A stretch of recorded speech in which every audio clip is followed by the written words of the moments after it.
Vous n'allez plus désormais avoir des difficultés lorsqu'il faut calculer la somme des thèmes d'une suite géométrique. Bonjour les amis, nous allons voir aujourd'hui une fois pour toutes comment calculer la somme des premiers termes d'une suite géométrique. On va l'appliquer avec cette suite définie par V0 égale à 3, V1 égale à 6 et la raison Q égale à 2.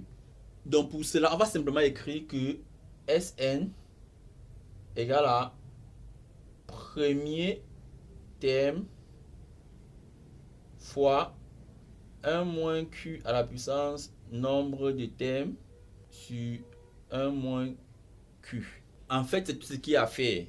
Donc, un conseil, évitez de vouloir écrire avec V0, 1 moins Q puissance N. Non. Ne retenez pas la formule avec les expressions V0 ou N, mais plutôt avec premier terme, nombre de termes. C'est là la clé. Si vous utilisez cette formule-ci, vous n'allez plus jamais vous tromper. Donc, on va l'appliquer. Donc, S1, c'est quoi?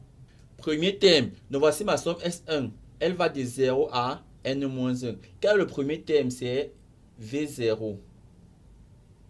Facteur à 1 moins Q à la puissance nombre de termes. Combien y a-t-il de termes dans cette somme?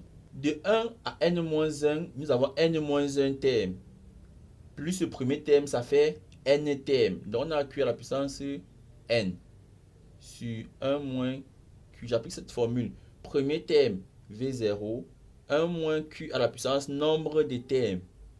J'ai ici de 1 à N-1, c'est N-1 terme, plus le premier terme, ça fait N termes. J'ai dans la formule pour cette somme précise. Et je peux l'appliquer. V0, c'est égal à 3. 1 moins Q à la puissance N. Q, c'est 2 puissance N sur 1 moins Q. 1 moins 2, c'est moins 1. Je le fais monter, ça fait moins 3. Facteur à 1 moins 2 à la puissance N. Voici ma première somme S1. À présent, on va calculer S2. On applique notre formule. Premier terme, c'est toujours V0. Je l'écris V0 facteur 1 moins Q à la puissance nombre de termes. Combien ai-je de termes ici? De 1 à N, j'ai N termes. Plus le premier terme, ça fait N plus 1 terme. Ça fait 1 moins Q à la puissance N plus 1 sur 1 moins Q. Ce qui me donne V0, c'est 3. Facteur à 1 moins Q, c'est 2. 2 puissance N plus 1 sur 1 moins 2. Ce qui est encore égal à 1 moins 2, ça fait moins 1. Je l'envoie numéroté, ça fait moins 3. Facteur à 1 moins 2 à la puissance N plus 1. On calcule ensuite S3. S3 est égal à premier terme. Cette fois-ci, le premier terme, c'est V1. J'écris donc V1, 1 moins Q à la puissance nombre de termes. Combien ai-je de termes ici? On va de 1 à N, ça fait N termes sur 1 moins Q. Ce qui est égal à V1, c'est 6. Facteur à 1 moins 2 à la puissance N sur 1 moins 2.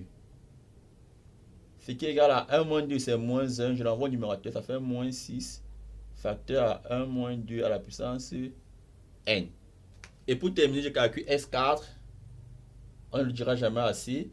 Ce n'est autre que premier terme, V1, 1 moins Q à la puissance nombre de termes. Ici, on va de V1 à Vn plus 1. Donc, j'ai N plus 1 terme. 1 moins Q à la puissance N plus 1 sur 1 moins Q. Ce qui est égal à V1, c'est 6. Facteur à 1 moins 2 à la puissance N plus 1 sur 1 moins 2. Ce qui est égal à 1 moins 2, ça fait moins 1. Ça fait moins 6. Facteur à 1 moins 2 puissance N plus 1.